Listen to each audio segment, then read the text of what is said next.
Yes, yes, you shock the world by telling dirty jokes. Bob Saget, oh my goodness. I heard this rumor that Bob Saget says bad words. Oh my goodness. Bob Saget uses bad words.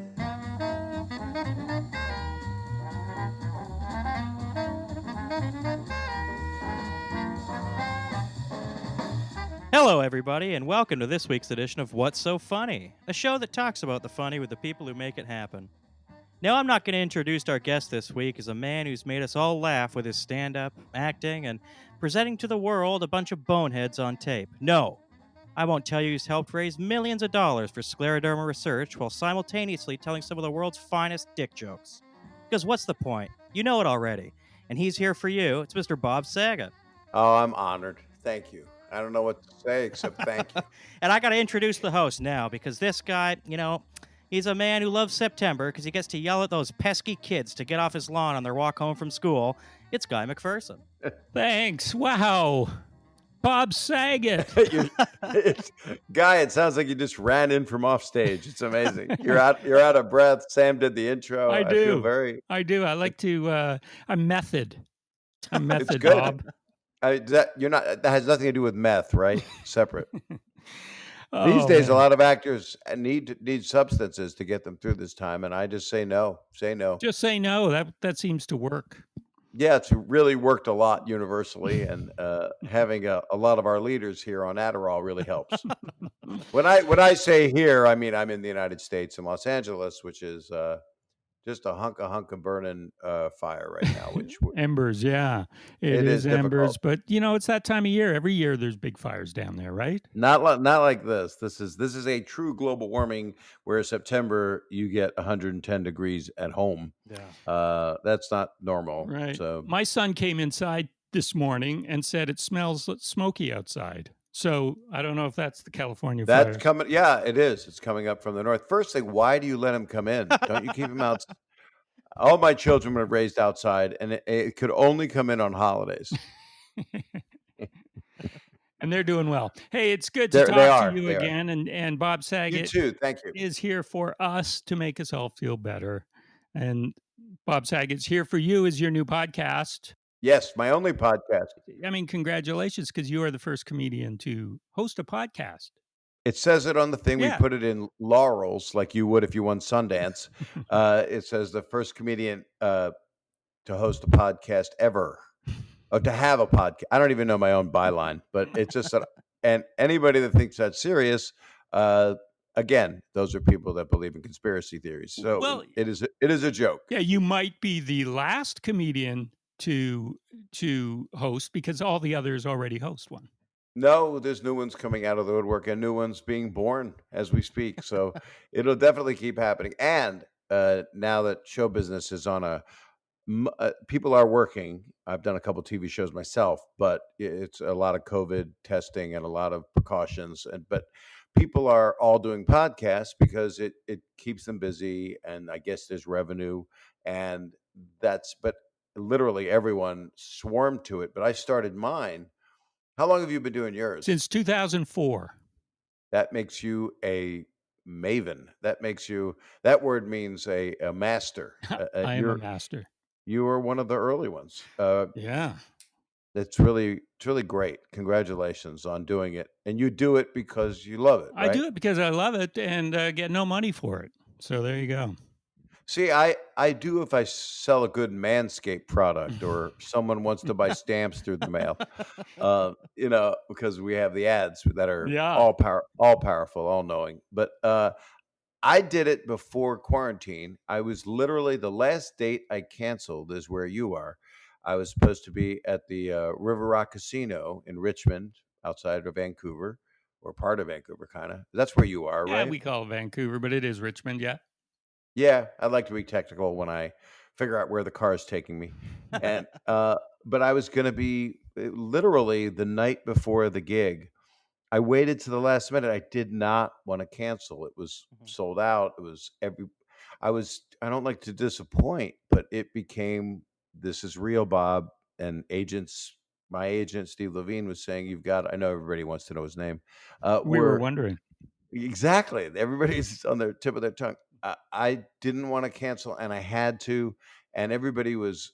A few people were angry, and then the next day after that, I would not have been able to go to Calgary at the Jack Singer, and I would have not able to gone on to Saskatchewan, and yes, um, Saskatoon as well. I could not have played Regina, and who doesn't want to be stopped from playing Regina? I mean, that's a nightmare. But I want to play Toronto, and so that's all been moved to the fall of 2021. So I'm coming back. I'm just very disappointed I couldn't do it.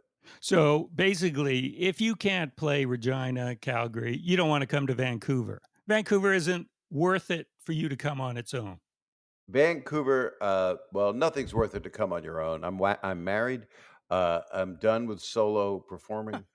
Uh, Sorry, I don't know why. I don't know. Well, you said I could say anything, so but I actually would do Vancouver by itself. But when I'm in Canada, I love traveling around. I love Canada. I've spent, 35 years of touring. Actually, 1978 was the first time I played at Yuck Yucks in Toronto and got a really bad review.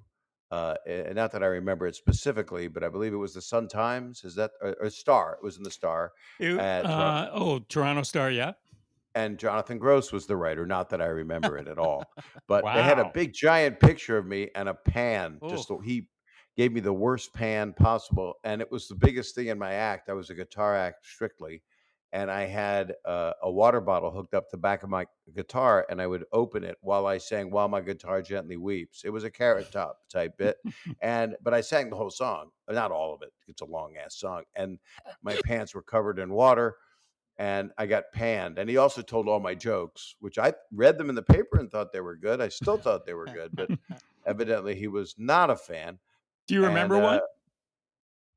yeah, they were all the same. I started with, and this is not PC because of what the world has come to, but it was 1978. And I was, I don't know how old I was, 21, 22.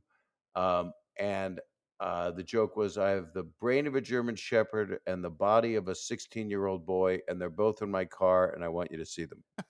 So Yeah. obviously, You know what? I think I remember that joke.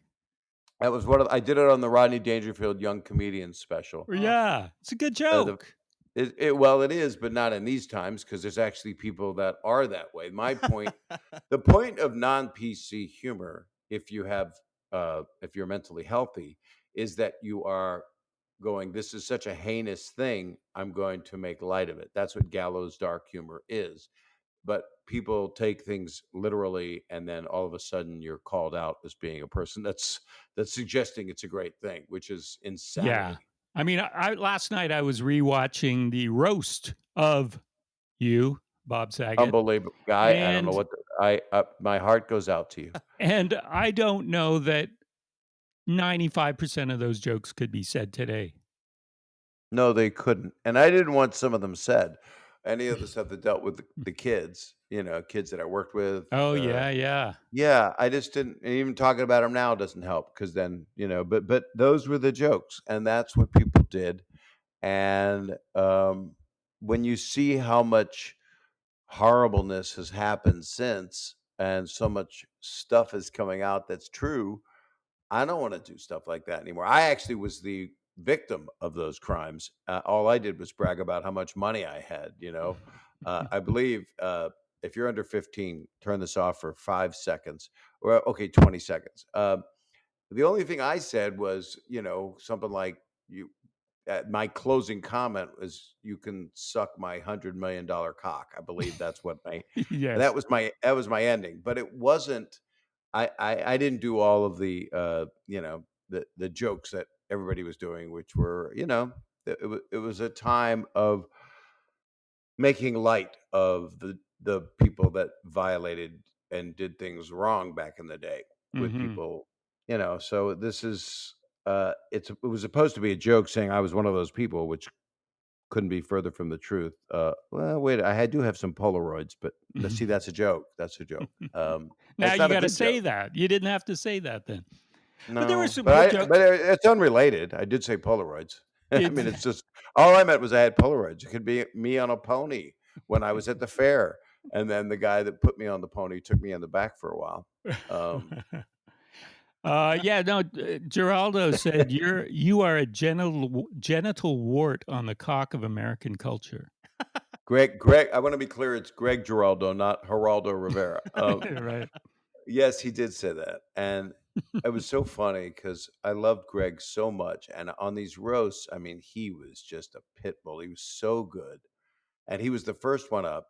And the producer Joe Gallen, who's a friend, he's actually gratis producing my virtual Scleroderma Research Foundation benefit October 18th with all well-known people on it. And it'll be virtual for people so we could try to raise money. My sister died from that disease. But Joel, after Greg Giraldo said that I looked like the with those granny glasses and that pointy nose, you look like the Vlasic pickle stork. And I thought he was right. So I was hurt, and I was just staring at him. I didn't laugh. My mouth was just open the whole time he spoke. This realization, oh my God, he's right. But not only that, he's so good. I mean, he was just so damn funny. Yeah. And so when he was done, the assistant director came over to me, and he worked on America's Funniest Home Videos, so I'd known him for many years. And Joel Gallen said over the SA, which is the speaker that the 500 or 600 people in the audience could hear, and the AD assistant director yelled it out as loud as he could. Hey, Bob, try to look like you're having fun. And I went, Robert, we're on the speaker. Everybody can hear this. He said, okay, we're ready in 3, 2. It was like, then all of a sudden I had to fake having fun. But then I started to, because it was Norm Macdonald and John Stamos was hosting. Yeah. It was the roast master. I mean, it was my friends, which is different than a lot of the roasts, which just have people on them that are just famous and don't even know the person. Well, I was wondering your connection with Cloris Leachman. And by the way, I thought she was the highlight of the roast. Everybody did. When you read about it, it was Norm that was the highlight, and he was great too. But I just thought the way she committed and acted those Well, when jokes. you read about it in comedy terms, and Norm is cited because Norm's a genius, and Norm read the sports section while other people were roasting me, and Yeah. throughout. And he did 20 minutes, of which they believe they used 8 or 10. Yeah, not much. And some of it got quiet, and I laughed. All of us up on the dais laughed so hard because it's those quiet moments with Norm that are just treasures, because he just dives into a pool without water. He just that's a metaphor. I don't want to say that's his sport. But Cloris Leachman was someone that I had met. I had loved forever for her work. I didn't know her. I just met her, just in passing, and she was so sweet. So when they said we want to get someone to, really give it to you, my first thought was Betty White. She actually wasn't available, and she's done them since, I believe. But Cloris was just, she's an amazing actress and person. And her big line that traveled was, "I'm not here to roast Bob Saget. I'm here to fuck John Stamos." And then they kissed, and it was a long ass kiss, and that traveled. She, Young Frankenstein. If your listeners haven't seen it, it's a prerequisite for comedy, and she is just unbelievable in it. She is breathtaking how good she is. And so she's an Academy Award winner. That's what she said. And she was really pissed off. She was like, all of you with your YouTubers. Oh, I've got so many followers. You don't know anything about anything. And she has a point. I mean, people want to be famous. They don't want to be funny. They maybe they want to be funny, but they're not, they don't have necessarily skills of acting or writing, but they come up with ideas. So that's something, they would be a great creator at an ad agency, and they're obviously adorable. So but she's putting it all down because here's a person that has worked at her craft forever, her whole career, and is quite amazing at it. So she just couldn't give a shit who has followers. She just, when I have an Academy Award, and I believe she said, "Fuck all you people," or something sweet like that. My pet peeve is the YouTube stars who do comedy. Somebody will be coming to a club in town and they'll say, "Oh, this person's a YouTube hit," and I'll be like, "I've never heard of them. Why is this a special show?" And usually, it doesn't have legs. They can't sustain, an hour or whatever they're Of required course to they do. can. Right, right, right. Most of us that become successful have been doing this for minimum 10 years. I've been on it over 40 years, because I'm 120. I'm like Yule Gibbons used to say, parts of a tree are edible. I'm that tree. If anybody doesn't know who Yule Gibbons are, thank God you don't. You're lucky. References that people don't know, I'm happy for them. Unless it's like a movie. I just watched Network the other night with my Yeah, I wife. heard you tweeted that. I did, because it's exactly where we're at. I'm mad as hell and I'm not going to take it anymore. And it was coming from Peter Finch, who won the Academy Award. You also have to tell people that, otherwise they don't think a movie is valuable. That it won the Academy Award, nominated, or did it win? That's the society we're in, a society of winners. Mhm. But that movie, written by Patty Chayefsky and directed by Sidney Lumet, one of the best directors that's ever made a movie in life. Uh, this movie just speaks to where we're at right now, and people should see this movie. It's everybody, Yeah, I because was too young when I saw it that it didn't resonate with me, but I should watch it again, especially now because all I'm doing, Bob, is watching classic movies, something I've never been interested in my life. But I watched a movie from 1939 last night. what Uh, was it? um, it was Cary Grant and Carol Lombard, and it was a drama. Um, just I'll look up the name. Do you know it? Do you watch I those? Do you go far? Do you go I that far went back? I went to film school, so I saw everything. Oh, I saw. I thought you were going to say It Happened One Night, but that was Claudette Colbert, yeah. Col, No, Colbert. it was called In Name Only. Oh, don't know that one. But he was under contract. But that would be a great movie, I would assume. I mean, it's young Cary Grant, right? Yeah, it was really good. It was a drama, and I think it was Carol Lombard's only drama. Wow. But other ones. How does it end? Because that's one movie you can give the spoiler alert for. Oh, I'm not telling. Um, Oh, come on, nobody cares. it's a Oh, tearjerker. the I don't filmmakers know. are all You know what? dead. It ended ambiguously because he was in a hospital almost dying, and his lover, Carol Lombard, was there trying to get him to live, and his wife was in the background. And I don't Ooh. know if he lived or died. Oh, I love stuff like that. Yeah. That's so cool. Well, you can't I've watch been it now because I've told you. No, I'd watch it. What do I care? I'm hooked on everything right now that is. I am binging series with my wife, and it's kind of helped us. We're into Lovecraft Country right now, which is that's What on is HBO that? Max, which I believe Canada has now, is my knowledge, as an app, because HBO was not available in Canada. Even did a show from the Montreal Comedy Festival, The Dirty Show, that was on the Movie Network, and they said no, it's the equivalent of HBO because we don't have HBO. Right. And I went, wow, this world is too separated. It'll all be better, and there'll be peace on earth if we can all just have the same network streaming. That's changed. We got it now. Finally, we ditched our Canadian branded HBO. We have HBO. Well, they have love. They have a bunch of shows, but Lovecraft Country is it's from Jordan Peele and J.J. Abrams, and it's a horror genre.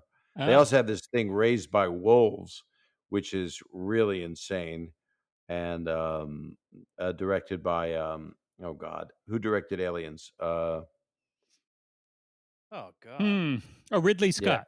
Ridley Scott. It's made by Ridley Scott. This thing, so it's quite amazing. So I recommend that. We're watching Killing Eve right now.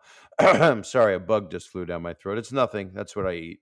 But Raised by Wolves. But I've been watching a lot. I've been watching everything. I mean, we've been trying to catch up. That's one thing. And Are you quarantined? Are you all locked up? Nope. So you're living your life. You're Living my out doing life, which is and basically at home anyway. Yeah. but what's the status up there in Vancouver right now?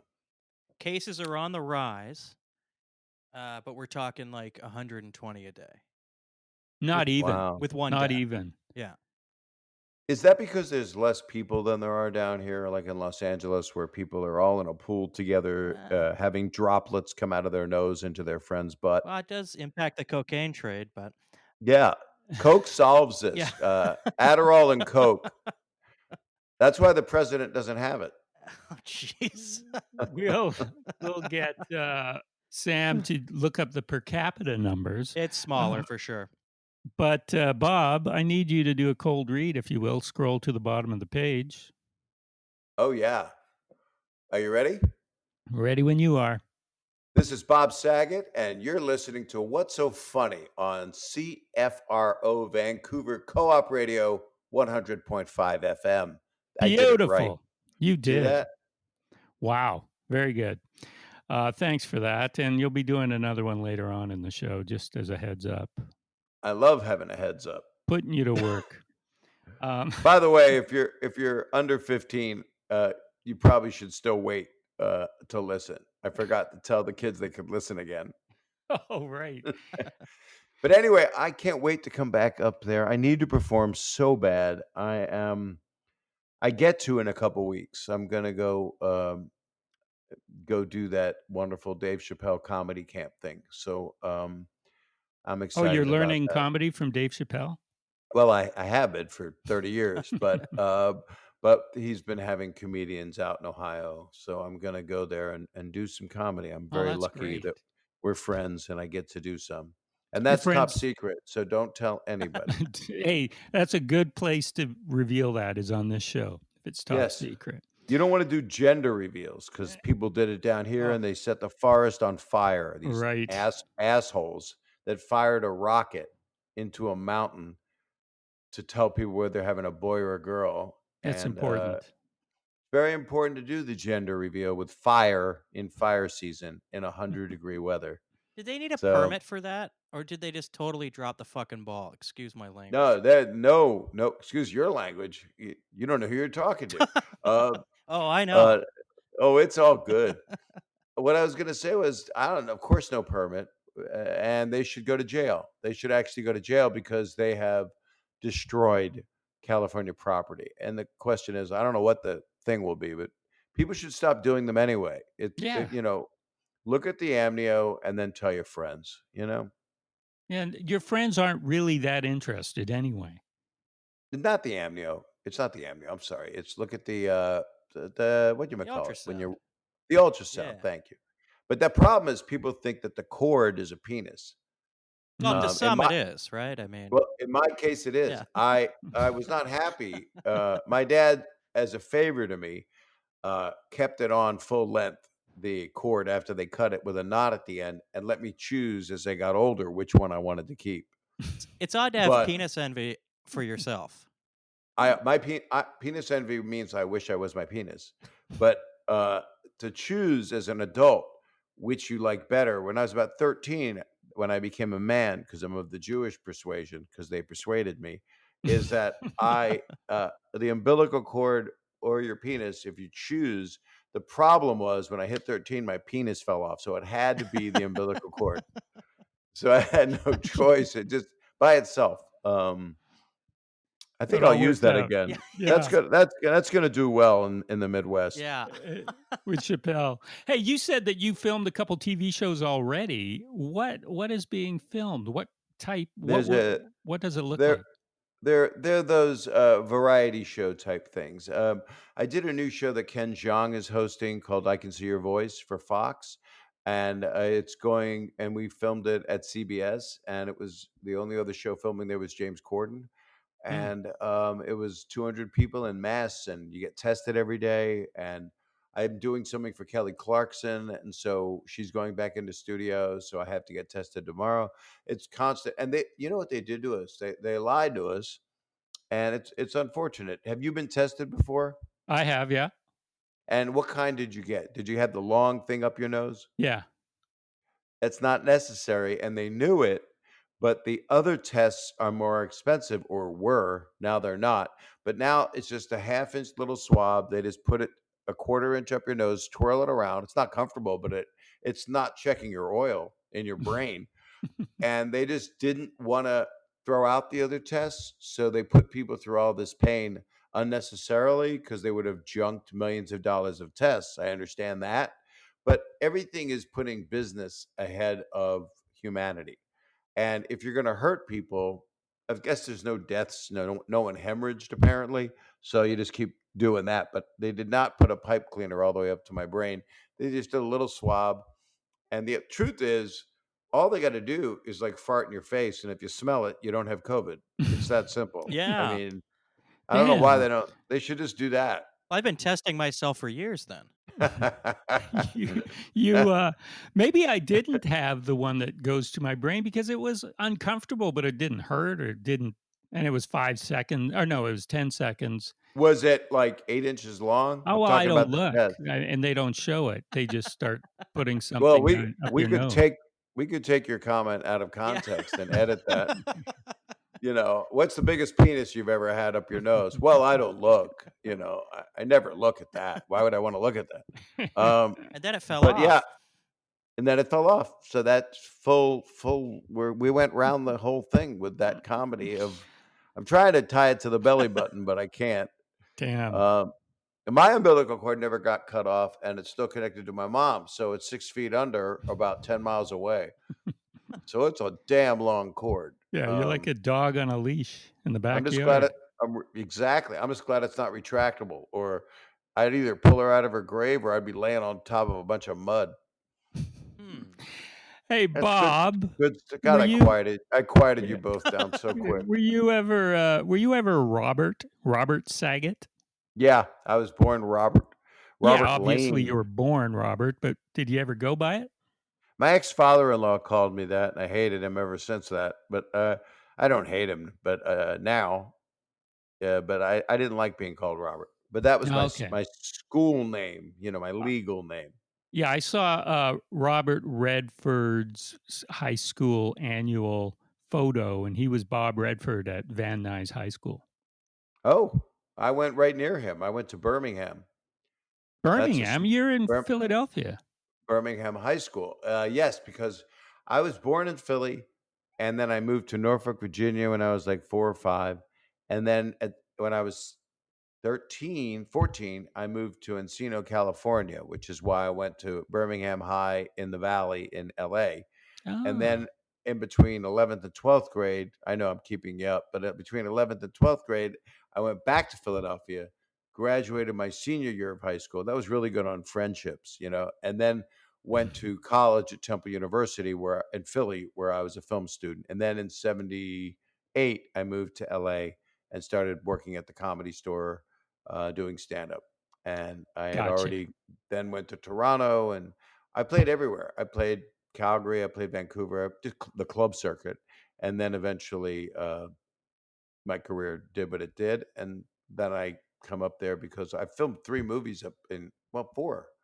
I've shot I did Dirty Work. I directed with Norm Macdonald, Nardi Lang, and Chris Farley up in Toronto, and it was an amazing experience. I I, have nothing but love for Canada, and after election time, I might be moving if they'll have me. well, I spoke to you. I don't know if you remember. We've talked 3 other times. I do remember Each completely. time you didn't remember, but this time you do, so that's good.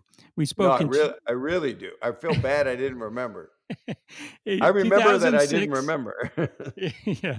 Yeah, you remember the name of the guy who gave you a bad review 30 years ago. Yeah, that's Um, really weird, isn't it? So he's getting more cred than you. That's not fair. maybe I But should have trashed you. no, Then you would have this is remembered. but this is so much better. Look where we are now. Now we're So pals. we spoke Now a you'll few. come to the show when I do Vancouver again. I've So been to your show many times in Vancouver. I, Yeah. but did you come backstage? Yes. Thanks for remembering. You have brown hair. I'm bald. No, I didn't mean on your head. Hey, So here 2006, you were saying. 2006, 2014, and 2016 were the times that we spoke. And in 2016, that was the just before the election. And you had said something like, "Oh, I might move up there." And I hear this a lot from people, and they never move up here. Well, Jim Gaffigan, who's been He pretty might have to move now. well. I don't think so. I mean, he's been doing shows. It's interesting. He did a couple shows, and the audience was mixed of all kinds of people, all kinds of beliefs, and no altercations, nothing. He just made people laugh. Um, he just had to get something off his chest, which I have the same views of, Hmm. because it's just the truth.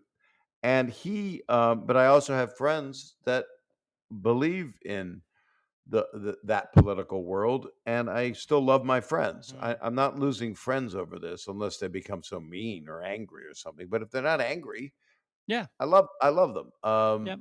Uh, I've got you a know, and very, very conservative friend, and we're respectful towards each other when we debate and we go at it, but it doesn't make me not want to be his friend. well, it's interesting. It's like who I have on my podcast. I've had Lawrence O'Donnell, who's the MSNBC anchor. He's a dear friend, and Bill Maher, and I just had D.L. Hughley, and that's all a little bit. Well, Bill's almost more of a moderate lately, but Mhm. but but it's still liberal leftish. And then I'm going to have a YouTube and author person, Dave Rubin, on, and Dave's a dear dear friend, so I want to have a conversation with him, and that's how I can set an example for other people who only think people that believe one thing are evil, and many of them are, and but there's evil everywhere. There's evil on anyone that doesn't wanna try to come to the table to talk. I know that's an expression of our vernacular right now, but that's what people need to do Mhm. on opposing sides of anything, or we're gonna get nowhere. We're gonna end up in well, back to what Jim Gaffigan said. This would be a good edit point for you if you'd like. Jim said, "Well, a lot of people are saying if it's a problem in the U.S., I'll just move to Canada." And he was performing in Canada at the time of this comment, and he said on stage, and he says, "I don't think we were invited." Right. Canada has to say, "Hey, would you like to live here?" So I'm envious of people that can have peace in their lives and less turmoil. I'm sure when you turn on the news and you see what's going on in the US, you go, "Oh my God." Um, do you have any of that? Is there, I know there's protesting in some spots, but do you feel the racial tensions? Mm. I've never felt them there. Well, I haven't, but of course, we're two white guys here, and we And do. you should feel bad about that. Yeah. I think it's a Oh, little believe different. me. It's our I think for Canada especially kind of important is the relationship with the indigenous populations throughout the country and kind of the Yeah. long history Canada had of just destroying them. And that's really coming to the fore more and more, as that's big part of the discourse in Canada for sure. Yeah, and I've spent a lot of time playing a lot of places that were casinos owned by Sure. Canadian natives, and um, I would always ask, "Are the elders here? I'd like to talk to them before the show." And once in a while, I'd have the honor of talking to someone whose parents Hmm. were killed or were part of. I talked to one gentleman whose father helped make a settlement, so they got some land, Yeah. which was so hard to come by. And of course, the U.S., we know the history of what happened Hmm. here. And obviously, they want to go through it again, which is awesome. Uh, but yeah, people have been taking over things for years. That's tough. It's not good. It's not good. It doesn't, you have to have a deed, you have to have a piece of paper to prove that you lived on a piece of property for 1,000 years. Yeah. Doesn't make any sense. I know, it's hard to find humor in it. I really Yeah. envy people that can but a lot of comedians now, I'm sure you're finding it too, are turning into a lot of serious talk. How do you And feel there's about that? Because you're an well, entertainer. Hmm. I try to be. Yeah. I find myself doing things, and I was ready to shoot a new special this year, and I'd say, half of that's out the window, half the material, because the world has changed, but half of it was already there. That's why I started the podcast, because I felt by touring and seeing the country, and that there was so much, everybody was disenfranchised, people were yelling at each other in the audience, and a fight broke out between an old lady and a biker, and I'm like, what? And she's hitting him with her cane. We had to call the cops, and nobody was prepared for it. What? This was in the Midwest, and my friend and opening act Mike Young, there was nobody to stop it, because all the ushers and security were older ladies, and because it was a wonderful non for profit arts center, and my buddy had to go break it up. My opening Wow. act, and they turned the whole house lights on. I said, "Keep the lights off. I don't want to see this asshole." And the cops came, and people got a hold of him. But that is what I started to feel. So that's what I started to talk about, and racial tension that I'd felt since I was a kid when there were segregated bathrooms and stuff. But I always try to spin it into something humorous somehow. Hmm.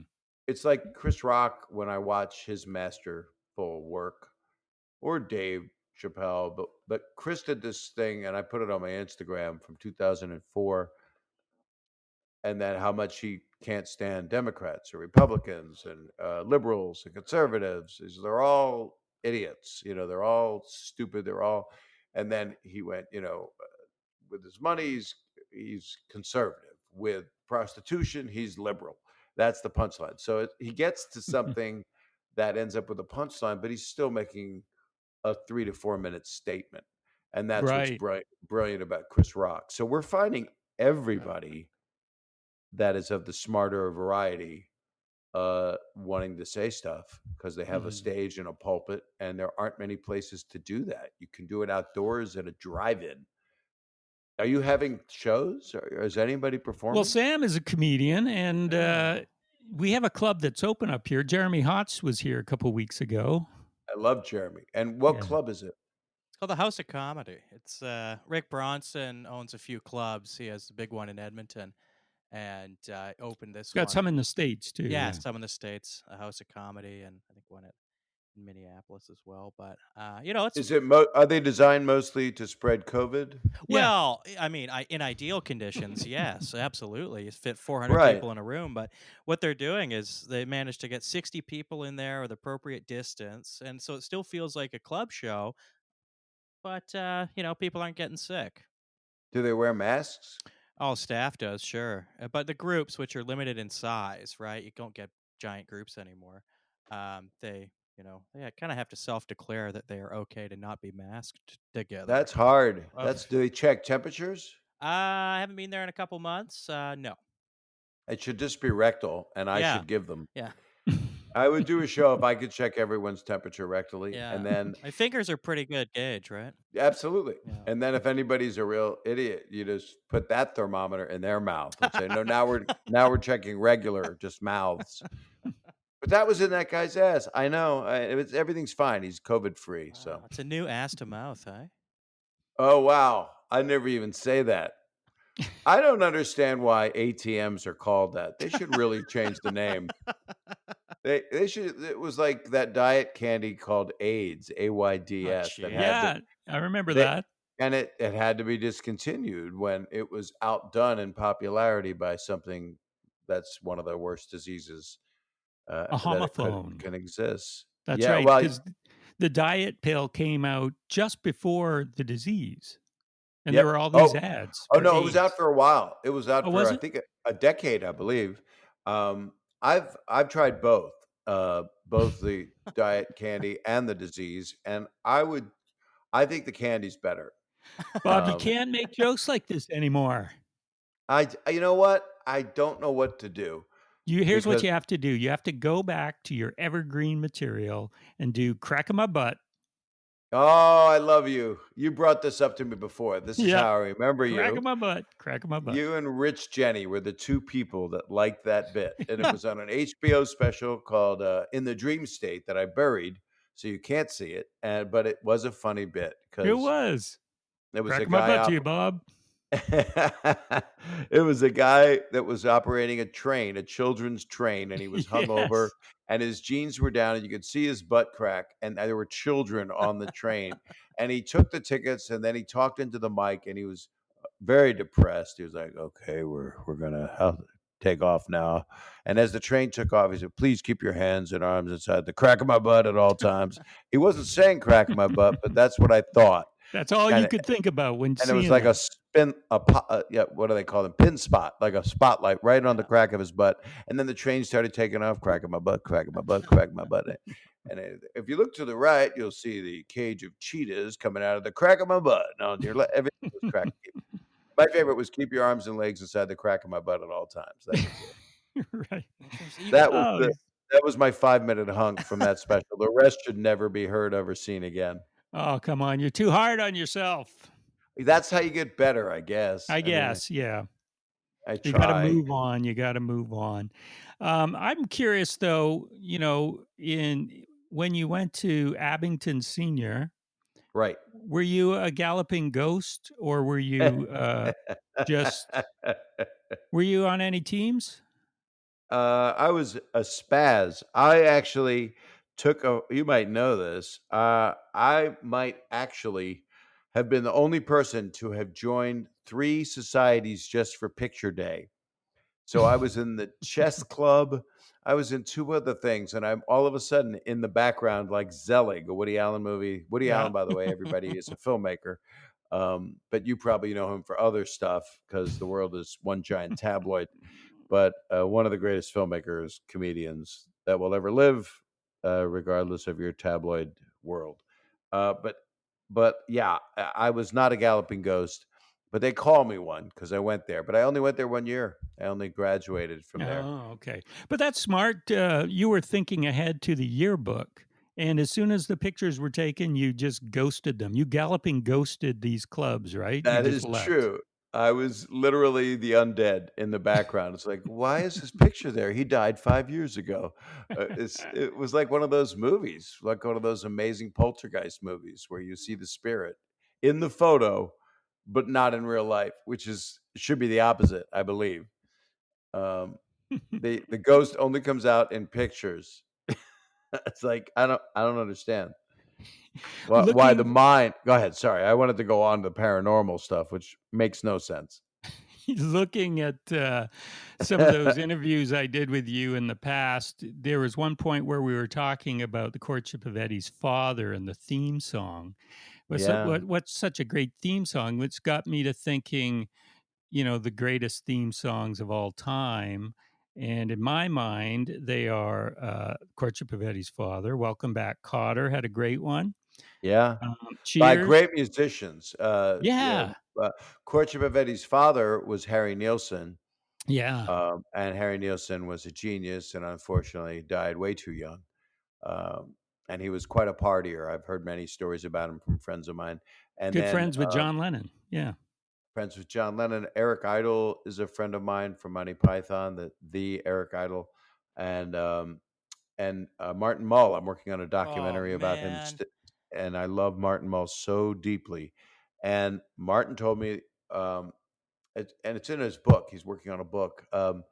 That he went to a door to go see Harry Nielsen, and he knocked because Harry also did. They were all drinking buddies, and Harry wrote songs. He always had comedy in them, and sometimes not, but so talented. He wrote "I Can't Live If Living Is Without You," and um, and he knocked on the door, and John Lennon answered the door and said, "Oh, come on in," and it's just like this regular guy, regular bloke, Yeah. and and then Cheers was not done by a famous artist, I believe.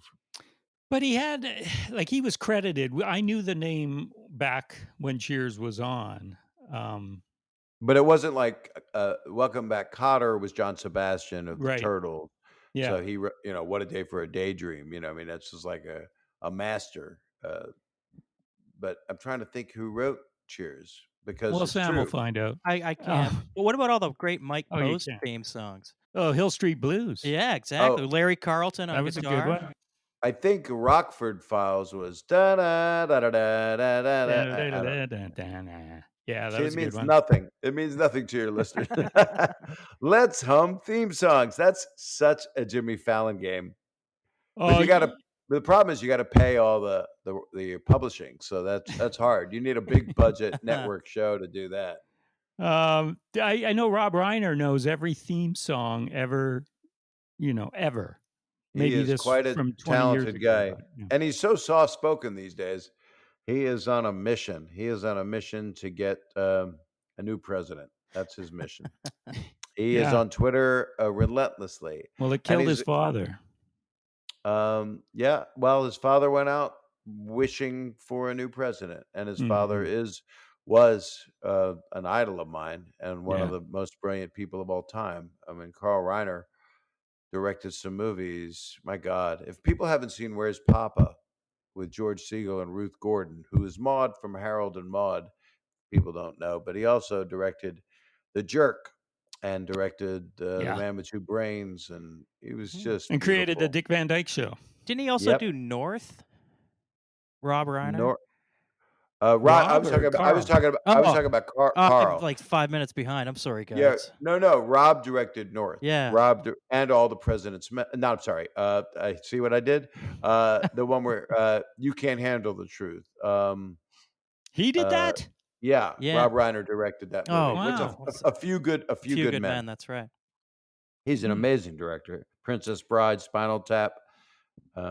He's something. Gary Very special. Portnoy. That's it. Oh, who Gary wort that? Portnoy? Who did Cheers? Wrote Yeah. Portnoy? Cheers? Yeah. Wow. There you go. Hey, Bob, it's time again for another cold read, and you can have fun with it this time. Oh, fun is even better. Yeah. Just do Here whatever I- you want, as All long as the right. info's out there. All right. Hey, this is your father, Bob Saget. I know I'm your dad. Just check. Ask your mom. And you're listening to What's So Funny? And it is. It's just funny. And it's on CFRO Vancouver Co-op Radio. Those numbers, 100.5 FM. And if you have 100.5, call a doctor. Exactly. These days, that was great.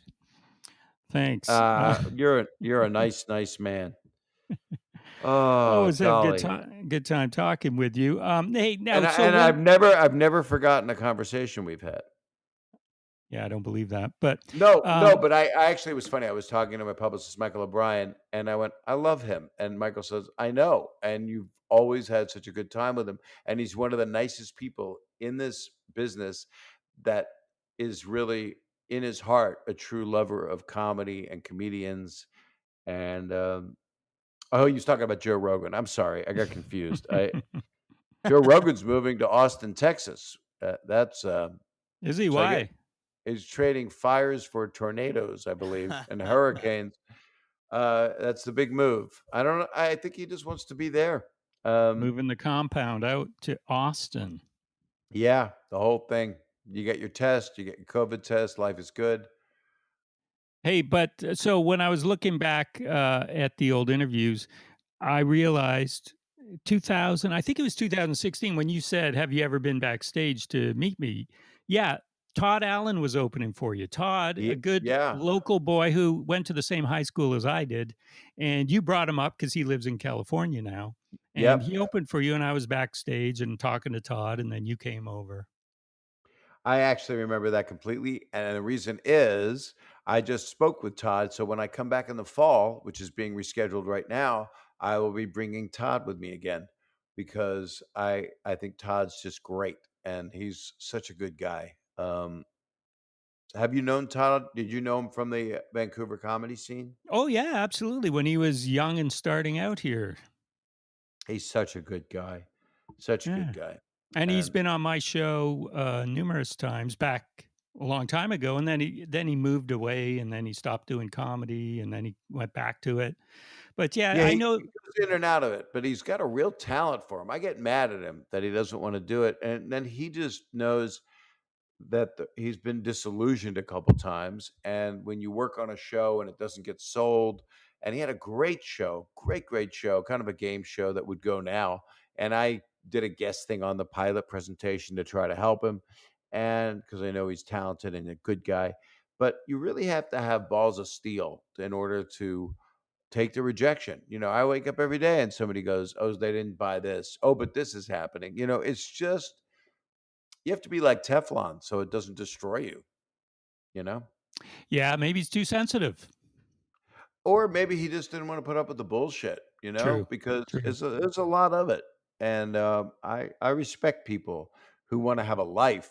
You really have to decide. I have no choice but to be a comedian or, like you say, an entertainer, but with my podcast, it's different. I'm having, like what you do, I mean, real conversations, and I ask some questions, of course, but I'm often talking to my friends, and then I go, "Wow, you have a lot of friends, Bob. This is nice," because I You talk to do. myself in third person. Uh, but I know some wonderful people, and then people like yourself that are kind, good people want to talk to me, and then you find you're drawn toward that. Like if so, I had one TV guy have me on, and I think it was a Zoom call. I'm not sure, and I've been on his show a bunch of times, a sports guy, and he's got a big following in the United States. I don't know if it goes into full North America or whatever, but he just threw me under the bus, and I had no idea why. It was just mean, and I'll never Really? go back there. Yeah, it was really weird, and I won't say who it is because why give it energy? Because I just did. But it's just weird when that happens, and I don't know. Maybe it's a political thing. I'm not a guy that goes outspoken, but it's obvious I care about people treating people well and people Hmm. not lying. So I don't like lying very much. I've done it Right. when I did it a lot when I was 10. And then I did it a lot in my till I hit about 40. I think I've lied. How people will say they did something but they didn't, and that's kind of like a holdover from when you're young that you can get away with lying. But I don't want my leaders lying to me. We know they're lying anyway because they have to please everybody. But when it's a blatant lie and then they say they didn't say it an hour after they said it, I think they need to go into a mental ward. I don't want Yeah. to talk. Yeah, I'm not voting for that. So that's where I get political. I just don't like lying, and I don't think it's funny. And S- other people go, "I lie all the time. I don't care." Sorry, I So gave them the sports guy who was mean to you was on the other side politically, or just I think so. yeah, I don't even know why he did that to me. And I've been on his show before too, so it was weird. Bill It was just Simmons? no, I can't say who, but it wasn't. Um, Bob, I got a question Because you. for you. Okay, go ahead. I have to ask before it's kind of. I'm wearing Oh pants. God, thank God. Oh man, my camera told me that too. But you talk about you're bringing Todd up here, which is going to be great. But when you were starting out, you moved to L.A. You're at the Comedy Store. Who was your Bob Saget to Todd Allen? Oh, it was everybody. Yeah. I couldn't believe what was on stage. I talk about it a lot, which is a lot of name dropping, Mhm. but it's just the truth. One of my first nights in comedy, David Letterman was the MC. The people that were going up that night, that's how popular the Comedy Store was at that time in 1978, were Michael Keaton, Billy Crystal, Jeff Altman went on stage, a guy named Argus Hamilton. He still Mhm. goes up when the Comedy Store comes back. And then it got crazy, and then Richard Pryor went up. Hmm. And so then I saw, the Holy of Holies. And then I also saw Robin went up, Mhm. and I started talking to all of them because they saw my stand up and they liked me. And I was like, okay, I'm not going to go to graduate film school at USC because I was enrolled. I was going to go to graduate film school at USC. And I decided to simply do this. And I ended up being in the Comedy Store and touring on the road and working the improv and other clubs, but a lot of clubs in LA. But I also just realized this is something I'm always going to do. I never accepted that I was a stand up until I realized you're a stand up. Hmm. It took me like 30 years. After I do each special, I go, "Oh, you're a stand up." Huh. Uh, but I love it and I appreciate it more now than ever. It's a true gift to be able to do something with this insanity that Mhm. goes on in my head. Well, that's great. Yeah. You were in a movie with Richard Pryor, and I know you were friends with Rodney, who's Sam's Yeah, favorite. Do you have any stories that we might not know of either one of them? might not know. Well, Richard, I just talked about it yesterday with someone. I'm trying to remember who. I can't remember anything. Or maybe it was Friday. You know what? It was 4 years ago, and it was you. No, what happened was with Rodney, I would visit him a lot at his house, and I was supposed to. I wanted to take him to dinner with his wife Joan, and I wanted to take him to the Palm restaurant, which has lobsters and steaks. And he said, "I won't go there, man. I haven't gone for 10 years because I went there once and they brought me a lobster with one big claw and one little claw." And I just said, "I'm not going there." They did that purposely because his no respect thing was real. I got no respect, and he meant it. Even the lobster had a little claw, and he really meant it. Something that funny has to come Oh from God, reality. yeah. So I took him and I walked in and I talked to the owner, the manager at that time was a man named Gigi, who all of Los Angeles loved. He was originally from the New York one. He came out to LA, he worked the downtown one, and then he passed away. Um, and I said they actually buried him on a bed of lettuce because their salads were good. But I walked in, I said, "I got a problem. Rodney here, who hasn't been here for 10 years. And he got one big claw and one little claw. Can you help him?" And Rodney would hardly wear clothes when he went out. He'd wear like safari pants and his balls were hanging out and his shirt was wide open. So you could see the scar in the middle of his chest where they took all my guts out, lined them up, and put them all back in, man. That you want to know? I'll tell you what it was like. It was like, well, okay. So we're sitting there, they bring a lobster. It must have been an 8-pound lobster, and the claws were connected to it. There's no faking a claw, and must have been 3 pounds each. Most of the lobster was claws, and he sat there, and I think he ate the shells. It was like Splash with Daryl Hannah. He just Devoured it. sucked. I was watching him eat was like a Viking funeral. It was unbelievable. And he was so happy. And after that day, every week he and Joan would go to the Palm and he would get the lobster with two big claws, man. Uh, so it became his favorite. And as far as Richard goes, I just I worshiped the guy. And I knew how troubled he was, and I was troubled. I was depressed my whole 20s. I was, probably would have been clinically depressed. But I was about 25, 26 when I worked with him. And just trying to do a scene with him. We had to do 40 takes on one scene where they rolled a body by me of a guy that had drowned in the river. I believe he was on Rutgers Island in a hospital pretending he was a doctor. That was the premise of the movie. And they rolled his body by, and it's an extra covered in water. And I had lines to Richard. Well, it looks like they found him in the drink, and he washed up. And by the time they found him, he's full of water. I had to get like a few sentences out, and I had to say it to Richard. And, you know, every time I looked at his face, I could not stop laughing. I don't know why. It was the darkest of comedy jokes you could do because it's a dead guy. And I have a serious piece of dialogue that you would see on, SVU or something. And every time I looked at him, he cracked up because it's like, this is where you don't crack up. This is like, you're in church. You don't Yeah, crack up, exactly. and that's what comedians do. And we just after 40 takes, it was like, "You want to go to dinner?" And then he went, "Yeah, I'll do that."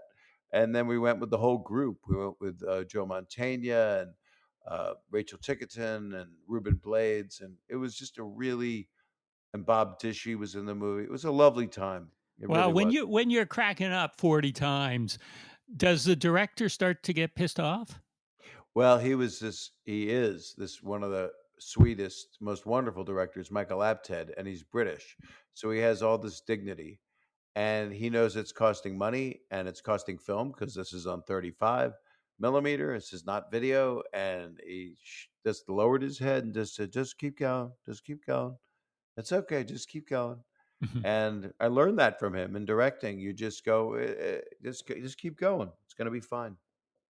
So you're this calming influence.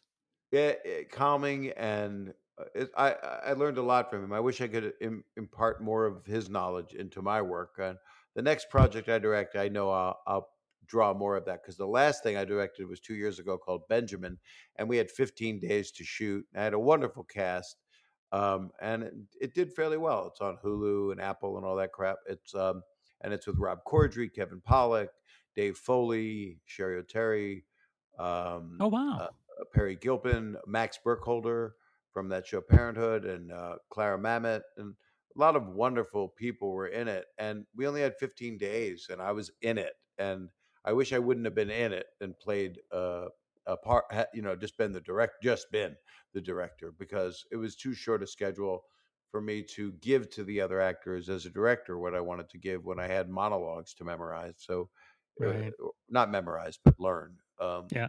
But it was a great experience, and it's an interesting movie that I'm proud of all my babies. Yeah. Well, I always wondered what happened to Sherry O'Terry. Glad to know that she she was in it too. Yeah, she was very funny in it. She and Dave Foley played these.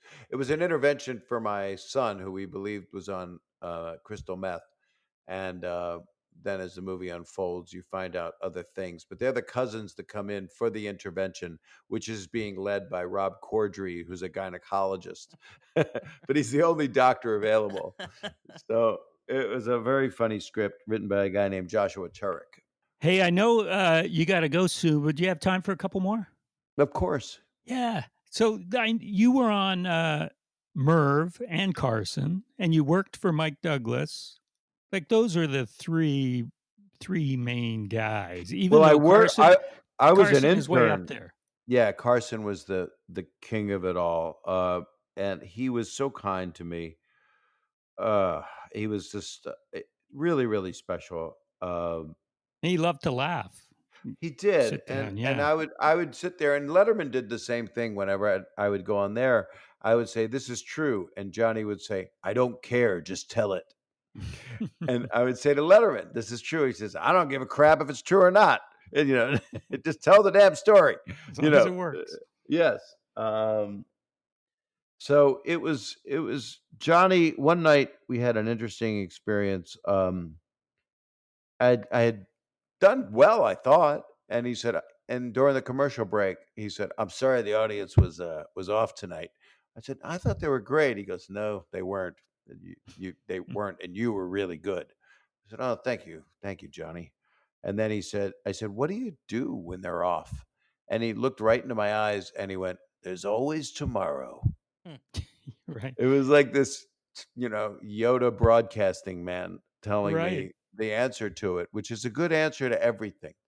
Um, is always tomorrow. And sometimes tomorrow might be worse, but it's not a bad philosophy to go through life, that there is always tomorrow. And unless, the earth is split apart and there isn't tomorrow, we'll get through whatever the hell we're going through. Yeah, that's a good lesson for these days. You're right. But I mean, for Carson, he was on every night or 3 nights a week anyway. For over Um, 30 years. And so there was tomorrow. If you're just a guest and you're not sure when your next time back will be, maybe there isn't a tomorrow. he was so kind to me. I was on 2 weeks before he went off the air. And I gave him a watch that said, "Thank you for 30 years of great service." I might have told you this story. Do you remember it? Uh, have we spoken before? I don't know. Who is this? How'd you get this number? I gave him a watch that said, "Thank you for 30 years of great service." Then I pulled out 6 more of them and started giving them to everybody, Ed McMahon and Doc Severinsen and You just might have, everybody. yeah. Oh, that's Yeah. great. I think I did. Do you think Merv and Mike Douglas were underrated, or they should be lower? I think they were huge, and maybe underrated because they're not remembered historically like Johnny. But Johnny was a comedian. Merv was funny and a singer. And Merv was the first talk show I was on before Johnny Mhm. Carson. I'd done like 13 episodes of Merv's show, and he really liked me. And they bumped me like 3 times for other guests before I got on. And then Merv says, "You owe your career to me." I said, "Yes, and you bought me carpet because you bumped me 3 times. I needed carpeting for my little apartment." And he did buy me carpeting because I think it was $500 an appearance. So I lived in a small apartment. I think $1,500 I got out of not being on. And Perfect. he was very kind to me. I would do comedy songs on there. And Mike Douglas, I was an intern out of Temple University. So I was 19 years old. and did a whole semester there. And I was on the show only in the audience and did a Bob Dylan impression that was quite horrific. But it was a really interesting show. I never knew I'd be a comedian for a living, never. I So mean, that it's gave you a real taste of talk shows. I liked them all. I watched them all, and I told you that I went to a taping of Merv, and I also went to a taping of Carson. that's so cool. Yeah. That's just so cool. Who did you see on Merv and Carson? Well, they were one right after the other, and Arnold Schwarzenegger was a guest on both. Also on Carson was Franklin Ajay, It was and hilarious. and I'm a big jazz fan, so this was a treat for me. Buddy DeFranco and maybe Red Norvo or somebody else was the musical guest on Carson. And on That's a Merv, it was Schwarzenegger and Lily Tomlin, and I sat in front of Mrs. Miller. Oh my God. She was I right would behind look me. I would look in the audience and see her. I couldn't believe it. I couldn't believe she existed. Yeah, it seemed like when you watch on TV, like she's just a character, like she's somebody playing this old lady. But no, she was a real person.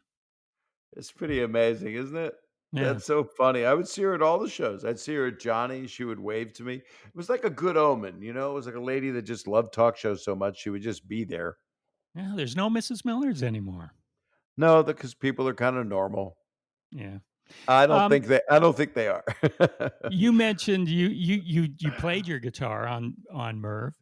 Do you play just at home for fun? To relax?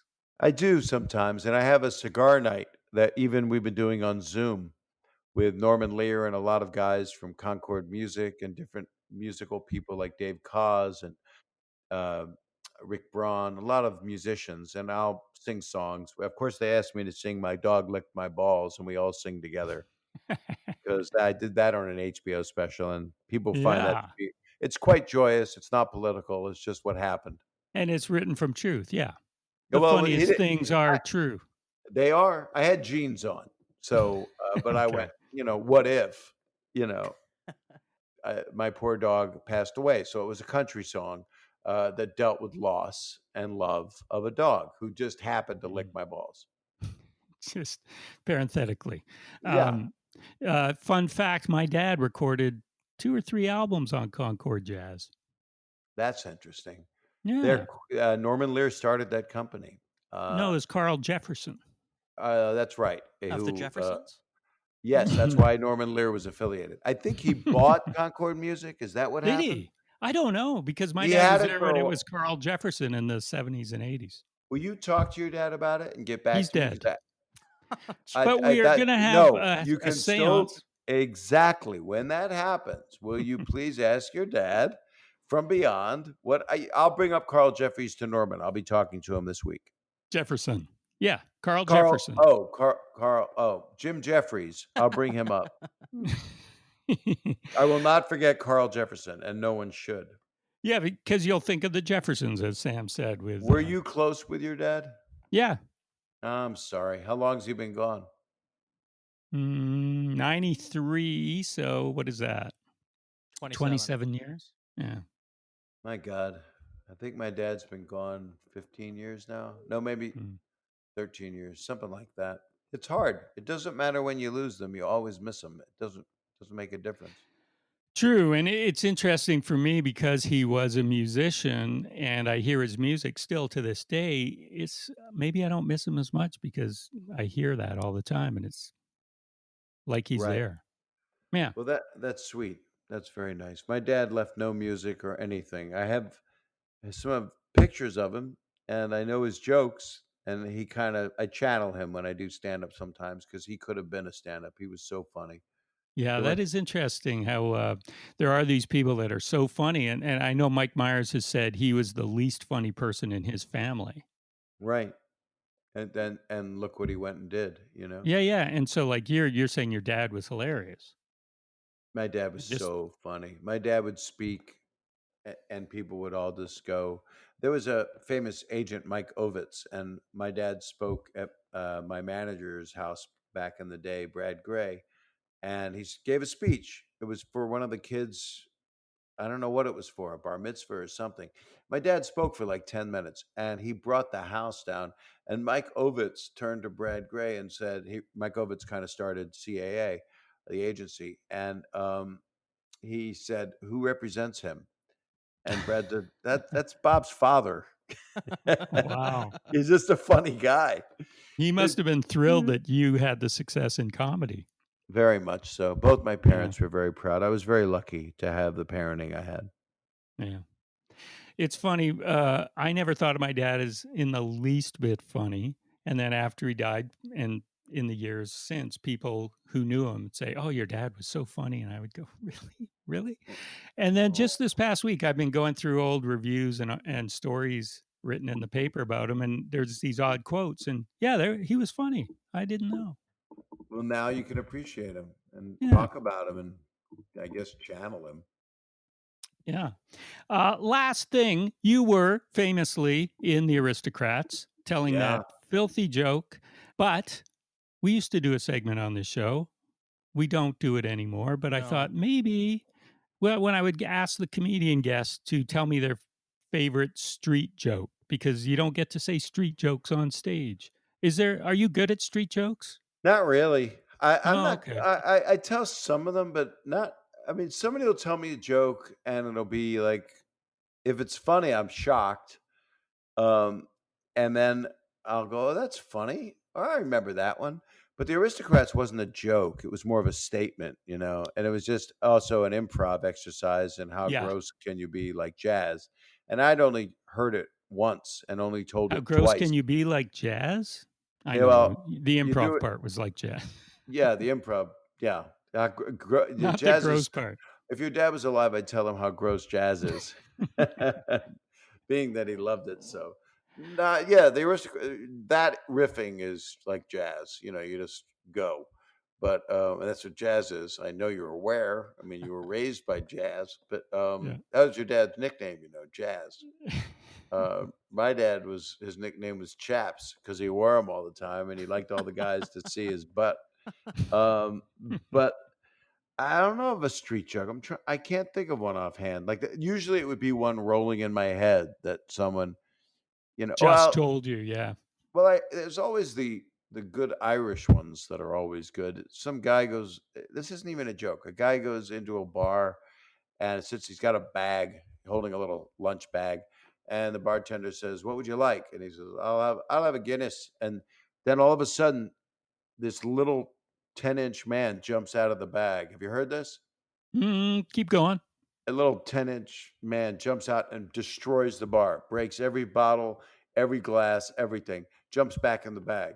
Bartender says, "What's that about?" And he goes, "Well, I was on I'm going to lose the accent because it doesn't work for me." He goes, "I was on the beach and I found a lamp and I rubbed it and a genie came out." He said, "What do you wish for?" And I wish for a 10-inch prick, and this is what I got. So that's the joke. It's kind of a Irish joke, kind of. Whoa, you came through, Bob Saget. Yeah. Not really. got a You didn't street laugh. joke. You both groaned. You both gave it a grunt groan, Well, which I would too. No, we're going to add the laughter later. Yes, yeah. I felt peer pressure, so I wanted to do something that made you happy. I could have told you something about my uterus, but that wouldn't have worked. I'd always come with that question because when we did the segment, Guy would ask me for a street joke, and I would just say Rodney Dangerfield jokes all the time. Yeah. Yeah. Oh, so many great ones. But I have to raise one right now, and it's a joke that stuck with me for quite a while, and you might have heard it before, but you'll have to tell me. It's a new toy came out. It's half man, half woman. It's called GI Don't Know. That's my joke. Exactly. Yeah. One of my favorites. You closed That your is Dangerfield so special with sweet. that. I did, didn't I? Yeah. Well, I actually closed with a song. I did Oh, guitar really? music. Yeah, but they cut it. Oh. Sam Kennison destroyed. Fair enough. Yeah, it was really quite upsetting, but Sam deserved it, and it was his time. So, you learn this stuff. You learn a lot. So, I'll just keep going. I just keep doing it till I don't do it. I see myself doing some kind of stand up. I don't think I'll be touring for more than another decade, but I know that I'll keep doing it because I love it. Do you think you'd ever go back to, just spots at clubs more then? I do clubs now Yeah, and then because when you're working on a special, you kind of have to. of course. You gotta, and if you can do 6 shows in a club, I could also do 6 shows in a theater if I sell the tickets. So Mhm. it depends on where I am. I've got a bunch of theaters I've rescheduled for 2021, including some clubs that I love that are wonderful. And you'll be at the River Rock sometime in 2021 because you were supposed to be here November 6th on the reschedule, but now that has been rescheduled. Yes, correct, and Yeah. it is scheduled for 2021. So is Jack Singer in Calgary, the Jack Singer Concert Hall, as well as and I'm trying to remember where I am in Regina. I don't know. I just wanted to say Regina and Saskatoon, at some place in Whitecap or whatever, which I think is an alcoholic beverage. I'm not sure. That's White Claw. I'm sorry. Okay. Didn't get that. No, I don't think you have White Claw up there. Otherwise, you'd be right on it. That would be Otherwise, I'd be better. on the floor. You'd be dying. That would be your better than gee, I don't know. Oh, that's a good way to end, though. Got to let you go. And Bob Saget's Here for You is the podcast. And by the way, we didn't say this. You talked about all those great guests you have. I love it when you talk to just people, you call them up. I love doing that. And we've That got one coming up where you'll see them too. It's on Zoom as well. So you'll be able to see the people. And people can call and leave you a message. And then if you like the message, you will call them for your podcast, right? That's how that Exactly. works. And that's right And in the menu at the top of Apple or Spotify or wherever. It tells you the number and they leave a message and they leave their. Now I have them leaving their number and their email in case we're going to do a video also show. Right. And that number, folks, 562-600-0343. You're just a nice man and I'm happy to talk to you, Guy. I really appreciate it. And you are a prince, Robert Come here, Saget. come here, Prince. Come here, boy. Here, boy. And Sam, you're a good guy. Thanks, Bob. I don't care what Guy says about you. I think you're a good man. I'll take it. All right. Guys, Thanks take care of very much. yourselves. So happy to talk to you. And I Great can't wait talking to with you. see you when I'm there in the fall. So please come to the show backstage. And I will recognize you right away because you've got a giant mane of blonde hair. Exactly. Thanks very much. Thank you. Good night. Thank you, Guy. Have a great one.